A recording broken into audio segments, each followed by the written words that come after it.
அந்த மாதிரி சித்த விளையாட்டுகள்லாம் பண்ணுவாங்க இல்லையா? அந்த மாதிரியுமே நிறைய பண்ணியிருந்திருக்காருல்ல. இல்லை, சித்தர்கள் எப்போவுமே மனுஷனுக்கு புரியாத எதையும் பண்ணி குழப்ப மாட்டாங்க. இவங்க தான் தப்பாக புரிஞ்சுக்கிட்டாங்க. அவங்க எது செஞ்சாலும் அவங்கள பாதுகாக்கிறதுக்கு நல்லதுக்கு மட்டும்தான் செஞ்சுருக்காங்க.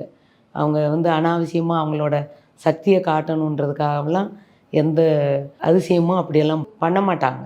தெரியும் பண்ண மாட்டாங்க.